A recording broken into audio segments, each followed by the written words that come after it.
নমস্কার বন্ধুরা, আমি বেঙ্গলি কিচেনে আবারও চলে এসেছি। আর আজকে আপনাদের সামনে দুটো রেসিপি আমি তুলে ধরব। একটা খুবই ইন্টারেস্টিং রেসিপি, যেটা প্রথমেই বলি, আমি একদিন মুসুরির ডালের বড়া রেসিপি করে দেখিয়েছিলাম। তো তার মধ্যে থেকে আমার একটু ডাল বাটা বেঁচে গেছিলো। সেখানে আমার পেঁয়াজের মিশ্রণ এবং মৌরি মিশ্রণ দেওয়া আছে।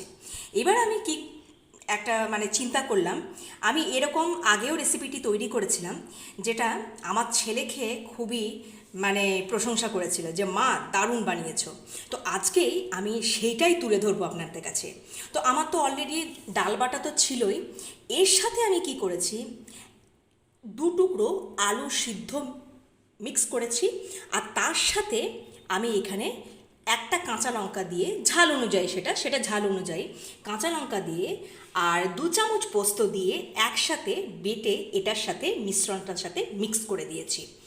এখানে তাহলে পোস্ত বাটা রয়েছে, 2 টুকরো আলু সিদ্ধ রয়েছে, জাস্ট এইরকম 2 টুকরো আলু সিদ্ধ আমি নিয়ে নিয়েছি, 2 টুকরো আলু সিদ্ধ নিয়ে নিয়েছি। আর তার সাথে রয়েছে আমার ডাল বাটা। এবার আমি আপনাদের পরিমাণ মতন আপনারা ডাল বাটা নিয়ে নেবেন, আর পরিমাণ মতন পোস্তও নিয়ে নেবেন, সেটা আপনারা বুঝে নেবেন। আমি এইটুকুনি পরিমাণের জন্য আমি 2 চামচ পোস্ত বেটে নিয়ে মিক্স করে নিয়েছি। এবার এটাকে আমি, যেরকম পোস্তর বড়া আমরা সবাই খেতে ভালোবাসি, এবং পোস্তর বড়া যেভাবে ভাজে, যেভাবে ফ্রাই করে, সেইভাবেই পোস্তর বড়ার আকারে আমি এটাকে ভেজে নেব এখন। সেটাই আপনাদের সামনে আমি তুলে ধরছি। আসুন, আমি এখানে একটা অলরেডি জায়গা বসিয়ে দিয়েছি, গ্যাস অন করে, সেটা আমি ভালো করে গরম করে নিয়েছি। এবারে আমি এখানে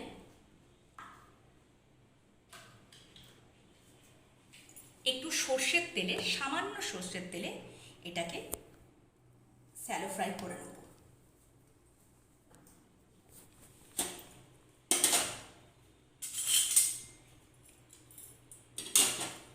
তেলটাকে আমি চতুর্দিকে চাড়িয়ে নিচ্ছি। তেলটা আমার, প্যানটা যেহেতু খুব গরম হয়ে গেছে, তেলটাও আমার খুব গরম হয়ে গেছে, আমি একদম সিম করে দিয়েছি গ্যাসটা।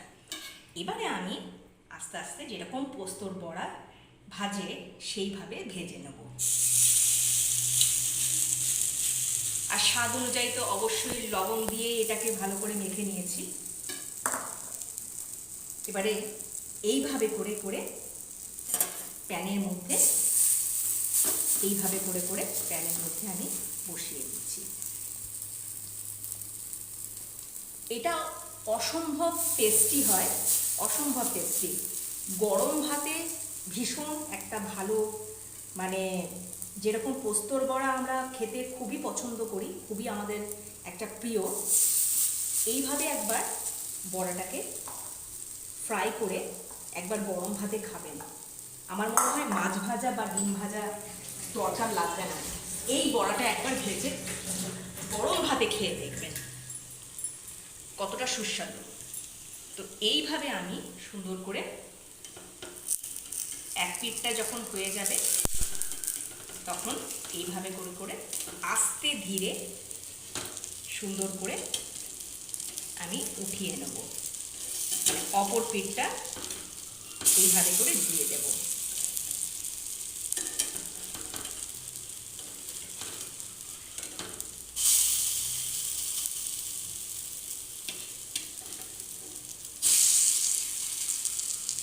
দেখুন কি সুন্দর উল্টে যাচ্ছে, কি সুন্দর এক পিঠটা কি সুন্দরভাবে ভাজা হয়ে গেছে। এবার একদম কম তেলে হালকা করে আস্তে ধীরে সুন্দর করে এটাকে ভেজে নিতে হবে। সামান্য একটু আমি তেল, সামান্য একটু দিয়ে দেব, এইভাবে করে সামান্য একটু দিয়ে দিলাম। দেখুন, এটা সাদা তেলেও ভাজা যায়, আবার সরিষার তেলেও ভাজা যায়। আজকে আমি একটু সরিষার তেলেই ভাজছি, আপনারা যদি মন করেন তাহলে আপনারা সাদা তেলে অবশ্যই ভাজতে পারেন। আমি এটা সাদা তেলেও ভেজে দেখেছি, স্বাদের কোনো চেঞ্জ হয় না, খুবই ভালো লাগে।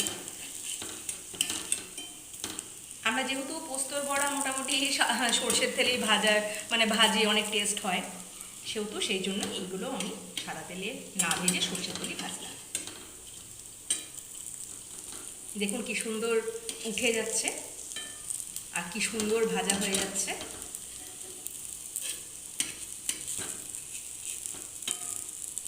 একটু লাল লাল করে এইভাবে আপনারা ভেজে নেবেন। আর একটু হবে।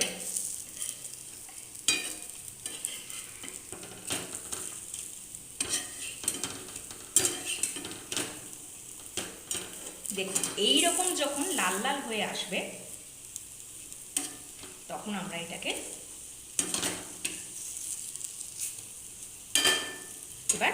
আমরা এটাকে নামিয়ে নেব।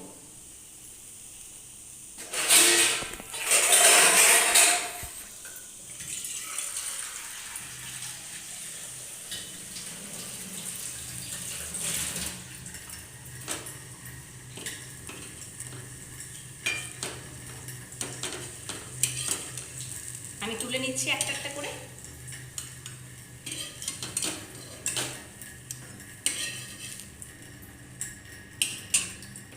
আমার মুসুরির ডাল বাটা, তার সাথে পোস্ত, আর তার সাথে 2 টুকরো আলু সেদ্ধ দিয়ে একসাথে করে সুন্দর আমার একটা মানে পোস্তর বড়ার মতন একটা বড়া ভাজা আমি রেডি করে নিলাম। আপনারা একবার এইভাবে ট্রাই করুন না, আর করে আমাকে অবশ্যই কমেন্টে জানান। পরের রান্নার জন্য আমি একটু পরেই ফিরে আসছি। আচ্ছা, আমার প্রথম রেসিপিটি দেখানো হয়ে গেল, এবার আমি দ্বিতীয় রেসিপিটি দেখাচ্ছি। আচ্ছা, আমরা প্রত্যেকেই খুব লাউ চিংড়ি এই সমস্ত খেতে খুব ভালোবাসি। তো সব সময় তো বাড়িতে মনে করুন চিংড়ি মাছটা অ্যাভেলেবেল নাও থাকতে পারে, তাহলে কি আমাদের লাউটা খাওয়া যাবে না? কিন্তু আমি যদি একটা নিরামিষ পদ্ধতিতে লাউয়ের তরকারি করে দেখাই আর সেটা খুবই যদি টেস্টি হয় তাহলে কেমন হয়, তো সেটাই আমি আজকে দেখাবো। আমি জাস্ট এইরকমভাবে যেরকম আলু ভাজা কাটে সেইভাবে আমি লাউগুলোকে কেটে রেখেছি, আর এর সাথে আমি একটা আলু ঠিক লাউ যেরকমভাবে কেটেছি সেইভাবেই আমি কেটে রেখেছি, মানে আলু ভাজার মতন। এবারে আপনাদের লাউ যদি লাউয়ের আকৃতিটা যদি একটু বড় সাইজ হয় তাহলে আলুটা আপনারা হয়তো একটা দিলেও চলবে, ঠিক আছে? তো পরিমাণ মতন আপনারা দিয়ে নেবেন। আর একটা কি দুটো মিডিয়াম সাইজে আলু দিলেই চলবে, বেশি আলু না দিলেও চলবে। এখানে আমি পরিমাণ মতন আমি এখানে হাফ লাউ দিয়ে লাউটাকে হাফ করে নিয়ে মানে সবজিটাকে করছি। আচ্ছা, আমি এখানে লাউ আলু কেটে নিয়েছি। এবারে আমি এখানে একটা প্রেশার কুকার বসিয়ে দিয়েছি। প্রেশার কুকারটা অলরেডি আমি গরম করে নিয়েছি। এবারে আমি এটাকে গ্যাস অন করে নিলাম। আচ্ছা, আমি এটা সাদা তেলেই করব। আপনারা চাইলে সাদা তেল আর সর্ষের তেল মিক্স করেও করতে পারেন, আর শুধুমাত্র সর্ষের তেলেও করতে পারেন, আবার সাদা তেলেও করতে পারেন। আমি এখানে সাদা তেলে করছি। আমি এখানে সাদা তেল দিয়ে নিলাম।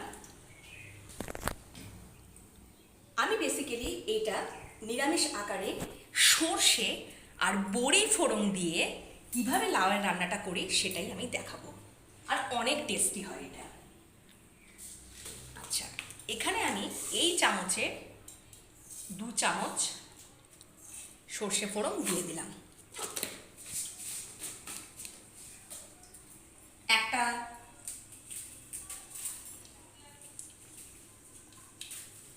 শুকনো লঙ্কা ফোড়ন দিয়ে দিলাম।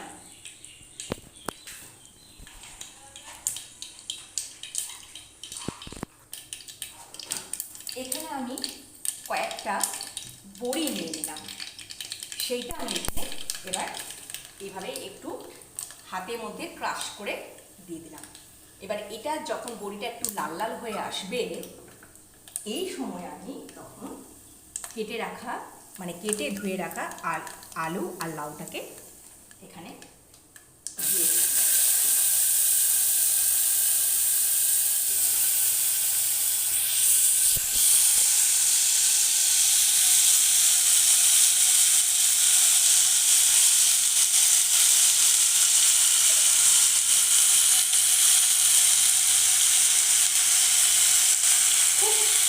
সিম্পল একটা ওয়েতে এই লাউয়ের তরকারিটা আমি করছি। একটু নাড়িয়ে নিই।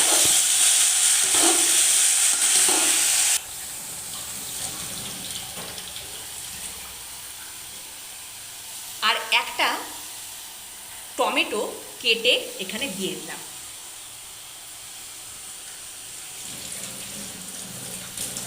আর 2টো তেজপাতা দিয়ে দিলাম।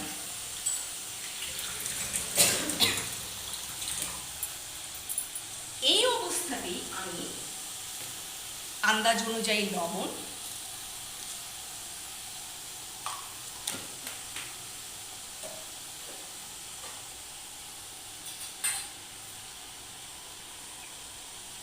হলুদের গুঁড়ো, আজ আমার হাতে সময় কম বলে আমি এখানে গুঁড়ো মশলা অ্যাড করব। শুধু একটু সামান্য পরিমাণ ধনের গুঁড়ো দিয়ে দিলাম। আর যেটা দেব একটু আদা বাটা, যেটা আমি একটা কাঁচা লঙ্কা দিয়ে বেটে রেখেছি, সেইটা আমি এখানে দিয়ে দিলাম। আর কিচ্ছু মশলা দেব না।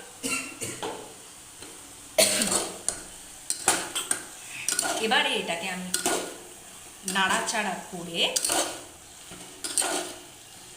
যখন দেখবেন আপনাদের হাতে সময় কম, তখন আপনারা প্রেসার কুকার ব্যবহার করতেই পারেন। যদি আপনাদের হাতে সময় আছে, এই প্রসেসটাই আপনারা কড়াইয়ে ঢেকে ঢেকে ঢাকা চাপা দিয়ে দিয়ে রান্নাটা করতে পারেন। কারণ লাউ থেকে অটোমেটিক্যালি জল বেরোয়, তাহলে আমার এক্সট্রা এখানে কোনো জল দরকার লাগবে না, প্রয়োজন পড়বে না।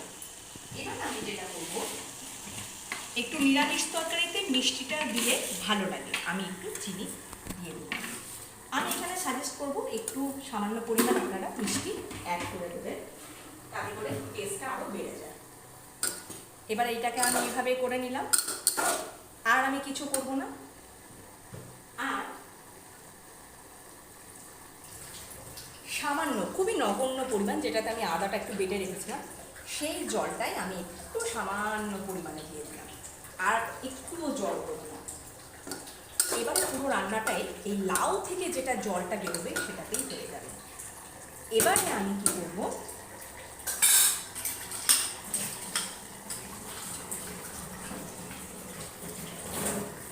দুটো সিটি দিয়ে দেবো। আপনারা যখন কড়াইতে করবেন, ঢাকা চাপা দিয়ে দিয়ে রান্নাটা করে নেবেন। কিন্তু আমার হাতে যেহেতু সময় কম, সেহেতু আমি দুটো সিটি দিয়ে আবারও ফিরে আসছি। দেখুন, আমি প্রেসারে সিটি দেওয়ার পরে কতটা পরিমাণে জল লাউয়ের থেকে বেরিয়েছে। তাহলে আমাকে এক্সট্রা জল দিতে হলো না, এটাতেই আমার রান্নাটা হয়ে গেল। এবার এটা আমি একদম পুরোপুরি শুকিয়ে নেব, তারপরে আমি আবারও ফিরে আসছি। আমার পুরোপুরি সর্ষে ফোড়ন আর বড়ি দিয়ে লাউয়ের তরকারিটা কমপ্লিট হয়ে গেছে।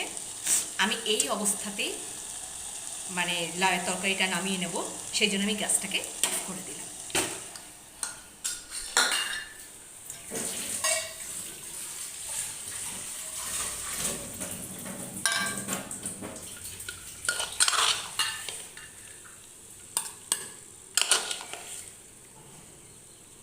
আমি নামানোর আগে সবসময় যেটা বলি, সেটা হচ্ছে একটু টেস্ট করে নামাবেন, নুন মিষ্টি ব্যালেন্স আছে কিনা।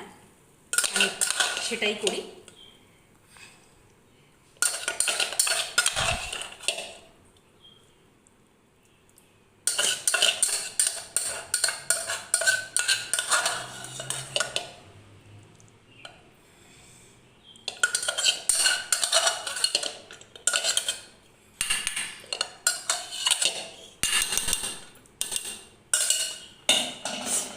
আমার তরকারি একেবারে পুরোপুরি রেডি হয়ে গেছে।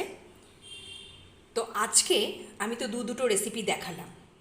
তো দুটো রেসিপি আপনারা অবশ্যই বাড়িতে নিরামিষ যেদিনকে খাবেন সেদিনকে অবশ্যই ট্রাই করবেন। আর শুধুমাত্র ওই যেটা আমি বড়া রেসিপিটা দেখিয়েছিলাম, সেখানে আপনারা পেঁয়াজটা স্কিপ করে যাবেন। ডাল বাটার সাথে তো আমার একটু পেঁয়াজ মিক্স করা ছিল, পেঁয়াজটা স্কিপ করে যাবেন, বাকি সমস্ত দিতে পারেন। আবার অনেকে নিরামিষের দিনকে মুসুরির ডালটা পছন্দ করেন না, তো সেক্ষেত্রে আপনারা অন্য কোনো দিন ওই ডালের বড়াটা যেটা আমি বড়াটা রেসিপিটা আমি দেখালাম সেটা অন্য দিন ট্রাই করবেন। আর এই যে লাউয়ের তরকারিটা আমি করলাম সেটা আপনারা নিরামিষের দিনকে অবশ্যই একবার ট্রাই করে দেখবেন। তো আমার এই দুটো রেসিপি কেমন লাগলো সেটা অবশ্যই কমেন্ট করে জানাবেন।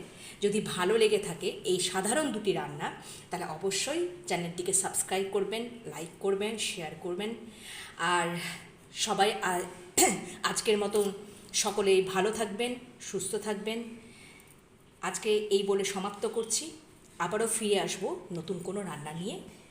আজকে এই বলে সমাপ্ত করলাম। টাটা।